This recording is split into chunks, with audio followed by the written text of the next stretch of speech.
Hello, എൻ്റെ എല്ലാ കൂട്ടുകാർക്കും നമ്മുടെ പുതിയ വീഡിയോയിലേക്ക് സ്വാഗതം. അപ്പോൾ ഇന്ന് നമ്മൾ ഉണ്ടാക്കാൻ പോകുന്നത് നല്ല ബ്യൂട്ടിഫുൾ ആയിട്ടുള്ള 2 ഇയറിങ്സ് ആണ്. നിങ്ങൾക്ക് എന്തായാലും ഇഷ്ടപ്പെടുമെന്നാണ് എൻ്റെ വിശ്വാസം. വളരെ എളുപ്പമാണ് കേട്ടോ ഉണ്ടാക്കാനായിട്ട്. അപ്പോൾ അധികം താമസിയാതെ നമുക്ക് വേഗം വീഡിയോയിലേക്ക് കിടക്കാം. അപ്പോൾ വീഡിയോ മുഴുവൻ കണ്ടിട്ട് നിങ്ങളുടെ അഭിപ്രായങ്ങളൊക്കെ പറയാൻ മറക്കരുത് കേട്ടോ. ആദ്യം നമുക്ക് ഇതിന് വേണ്ടി സാധനങ്ങൾ എന്തൊക്കെയാണെന്ന് നോക്കാം. അപ്പോൾ നമ്മൾ 2 തരത്തിലുള്ള ഇയറിങ്സ് ആണ് ഉണ്ടാക്കാൻ പോകുന്നതെന്ന് പറഞ്ഞല്ലോ. അപ്പോൾ ഞാൻ ആദ്യം എടുത്തിരിക്കുന്നത് സ്റ്റോൺ ലേസ് ആണ്. ഇത് മീറ്ററിന് 25 രൂപയാണ് വരുന്നത് കേട്ടോ. അപ്പോൾ നമുക്ക് ഒരു മീറ്ററൊന്നും ആവശ്യമില്ല, അതിൻ്റെ ഒരു ഭാഗം മാത്രമേ ആവശ്യമുള്ളൂ. അത് പല കളറിലും നമുക്ക് വാങ്ങാനായിട്ട് കിട്ടും. അതുപോലെ തന്നെ ബോൾ ചെയിൻ, ഇതും നമുക്ക് പല കളറിലും ഗോൾഡൻ, സിൽവർ, പിന്നെ ഇഷ്ടമുള്ള കളറിലൊക്കെ വാങ്ങാനായിട്ട് കിട്ടും. ഇതൊരു മീറ്ററിന് 15 രൂപയാണ് കേട്ടോ. പിന്നെ ഇതാ കമ്മലുണ്ടാക്കുന്ന സ്റ്റഡ് ഉണ്ടാക്കുന്ന സാധനങ്ങളുണ്ടല്ലോ ഇതേപോലത്തെ, ഇതും ഈ ഒരു പാക്കറ്റിന് എത്ര 20 രൂപയോ അത്രയായിരുന്നു, എനിക്ക് കറക്റ്റായിട്ട് ഓർമ്മയില്ല. എന്തായാലും അത്ര വിലയൊന്നുമില്ല. ഇതും വേണം. പിന്നെ വേണ്ടത് ക്യാൻവാസ് പേപ്പറാണ്. ക്യാൻവാസ് പേപ്പർ ഒരു മീറ്ററിന് 20 രൂപ അതിന് താഴെയുള്ളൂ. പിന്നെ ഫേബ്രിക് ഗ്ലൂ ഈ ഒരു പാക്കറ്റ്, ഈ ഒരു ബോട്ടിലിന് 35 രൂപയാണ് കേട്ടോ. കുറേ പേര് ഇപ്പോഴും പ്രൈസൊക്കെ ചോദിക്കാറുണ്ട്, അതുകൊണ്ടാണ് ഞാൻ വീണ്ടും പ്രൈസൊക്കെ എടുത്ത് പറഞ്ഞത്. അപ്പോൾ നമുക്ക് തുടങ്ങാം.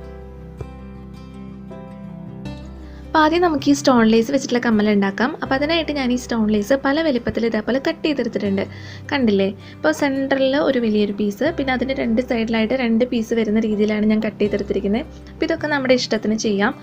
ഇതിനും നീളം വേണമെന്നുള്ളവർക്ക് നീളത്തിൽ കട്ട് ചെയ്തെടുക്കാം. സ്റ്റഡ് മാത്രം മതി എന്നുള്ളവർക്ക് സ്റ്റഡിൻ്റെ ഭാഗത്ത് മാത്രമായിട്ട് അതേപോലെ കട്ട് ചെയ്തെടുക്കണമെങ്കിൽ അങ്ങനെയും ചെയ്യാം കേട്ടോ. അപ്പോൾ ഇനി നമുക്കിതൊരു ക്യാൻവാസ് പേപ്പറിൽ ഒട്ടിച്ചെടുക്കണം. അപ്പോൾ ഫേബ്രിക് ഗ്ലൂ വെച്ചിട്ടാണ് നമ്മൾ ഒട്ടിക്കുന്നത്. അത് വെച്ച് ഒട്ടിച്ച് കഴിഞ്ഞാൽ വിട്ടു പോരുന്നില്ല കേട്ടോ, നമുക്ക് കുറേ നാൾ യൂസ് ചെയ്യാനായിട്ട് പറ്റും. അപ്പോൾ ഇത് ഉപയോഗിച്ചിട്ട് നമുക്ക് ഈ ക്യാൻവാസ് പേപ്പറിൽ അത് കറക്റ്റായിട്ട് ഒട്ടിച്ചെടുക്കണം. ഒട്ടിച്ചെടുക്കുമ്പോൾ നമ്മൾ ശ്രദ്ധിക്കേണ്ടത് കറക്റ്റ് ലെവലായിട്ട്, കറക്റ്റ് ഒപ്പത്തിനായിട്ട് നമ്മൾ വെക്കുന്നതും എല്ലാ ലേസും വെക്കുന്നത് കറക്റ്റ് ലെവലാക്കി പോകണം. അത്രയും നമ്മളൊന്ന് ശ്രദ്ധിക്കേണ്ടതായിട്ടുള്ളൂ.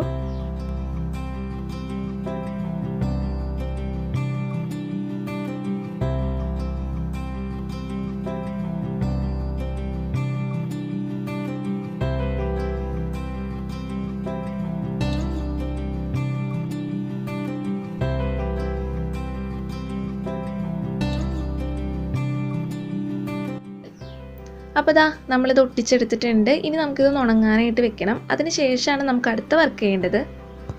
1-2 മണിക്കൂർ ഉണങ്ങാനായിട്ട് വെക്കാം കേട്ടോ.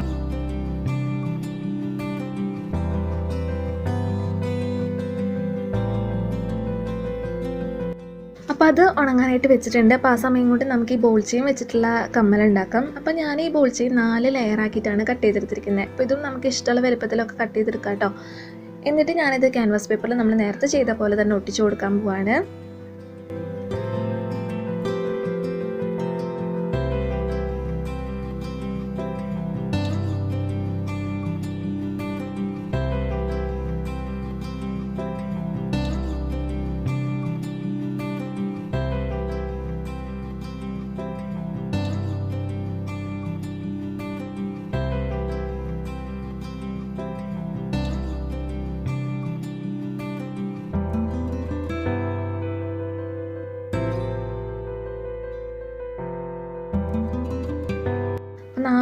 ഇതേപോലെ ഒട്ടിച്ചു കൊടുത്തിട്ടുണ്ട്.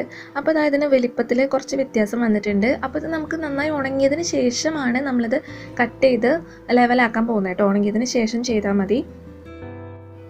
ഇപ്പോൾ ഏകദേശം ഒരു 2 മണിക്കൂർ കഴിഞ്ഞു കേട്ടോ. അതിന് ശേഷമാണ് നമ്മളിനി അടുത്ത വർക്ക് ചെയ്യാൻ പോകുന്നത്. നമുക്ക് കമ്മലിന് സ്റ്റഡ് വെച്ച് കൊടുക്കണ്ടേ. അപ്പോൾ അതിനായിട്ട് നമ്മൾ വേറൊരു പീസ് ക്യാൻവാസ് പേപ്പർ എടുക്കാം. അതിൽ നമ്മൾ ഈ സ്റ്റഡ് ഇതേപോലെ കടത്തി കൊടുക്കാം. അതിനുശേഷം നമുക്ക് ഈ നമ്മൾ കമ്മൽ ഒട്ടിച്ചിട്ടുള്ള പേപ്പർ ഉണ്ടല്ലോ, അതിൻ്റെ പുറകിലായിട്ട് ഈ ഫേബ്രിക് ഗ്ലൂ അപ്ലൈ ചെയ്ത് കൊടുക്കാം. എന്നിട്ട് ഈ സ്റ്റഡ് നമ്മൾ അതിനോട് ചേർത്ത് ഒട്ടിക്കുക. ഇത്രയേ ഉള്ളൂ.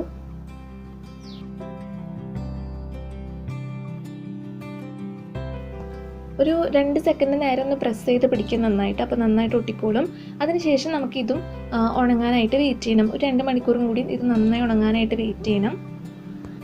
നമ്മൾ ബോൾ ചെയിൻ കൊണ്ട് ഉണ്ടാക്കിയ കമ്മലുമ്പോഴും ഇതേപോലെ ഒട്ടിച്ചു കൊടുത്തിട്ടുണ്ട്. ഇത് നമുക്ക് ഉണങ്ങി കഴിഞ്ഞതിന് ശേഷം ഈ ക്യാൻവാസ് പേപ്പർ പുറത്തേക്ക് കാണുന്നതൊക്കെ നമുക്ക് വെട്ടിക്കളയാം കേട്ടോ. അപ്പോൾ പുറത്തേക്കൊന്നും കാണില്ല, നല്ല ഭംഗിയുണ്ടായിരിക്കും. അപ്പോൾ ഇത് ഉണങ്ങിയതിന് ശേഷം നമുക്ക് കാണാം. ഇപ്പോൾ വീണ്ടും ഒരു 2 മണിക്കൂർ കഴിഞ്ഞിട്ടുണ്ട് കേട്ടോ. അപ്പോൾ നന്നായിട്ട് ഉണങ്ങിയിട്ടുണ്ട്.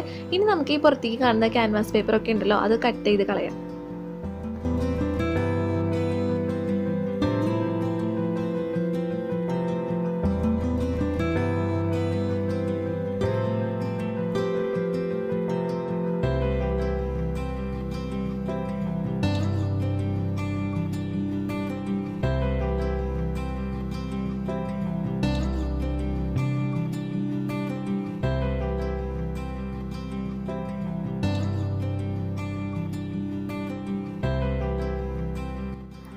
അങ്ങനെ നമ്മുടെ ബ്യൂട്ടിഫുൾ ആയിട്ടുള്ള 2 ഇയറിങ്സ് ഉണ്ടാക്കി കഴിഞ്ഞു. എങ്ങനെയുണ്ട്? നിങ്ങൾക്ക് ഇഷ്ടപ്പെട്ടോ? നല്ല എളുപ്പമല്ലേ ഉണ്ടാക്കാനായിട്ട്? മാത്രമല്ല ചിലവും വളരെ കുറവാണ്. എന്തായാലും നിങ്ങളൊന്ന് കണ്ടു നോക്കിയിട്ട് നിങ്ങളുടെ അഭിപ്രായങ്ങളൊക്കെ പറയാൻ മറക്കരുത് കേട്ടോ. നിങ്ങളൊന്ന് ട്രൈ ചെയ്ത് നോക്കുക. ഒരു പ്രാവശ്യം ഇതേപോലെ ഒന്ന് ട്രൈ ചെയ്ത് നോക്കുക. പിന്നെ ഇതേപോലെ കമ്മലുണ്ടാക്കുന്ന വീഡിയോസൊക്കെ നിങ്ങൾക്ക് ഇഷ്ടമാണെങ്കിൽ നിങ്ങളൊന്ന് പറഞ്ഞോളൂ കേട്ടോ. നമുക്ക് ഇനിയും ഇതേപോലെയുള്ള വീഡിയോസ് ചെയ്യാം. അപ്പോൾ അത്രയേ ഉള്ളൂ. ഇന്നത്തെ വീഡിയോയുടെ അവസാനിക്കുകയാണ്. നിങ്ങൾക്ക് എല്ലാവർക്കും ഇഷ്ടമായി എന്ന് വിചാരിക്കുന്നു. അപ്പോൾ വീഡിയോ ഇഷ്ടപ്പെട്ടാൽ തീർച്ചയായും ലൈക്ക് ചെയ്യുക, ഷെയർ ചെയ്യുക. സബ്സ്ക്രൈബ് ചെയ്യാത്തവർ ആരെങ്കിലും ഉണ്ടെങ്കിൽ സബ്സ്ക്രൈബ് ചെയ്യാൻ മറക്കരുത് കേട്ടോ. അപ്പോൾ ഇനി നമുക്ക് അടുത്ത ദിവസം അടുത്തൊരു വീഡിയോ ആയിട്ട് കാണാം. അതുവരെ ബൈ.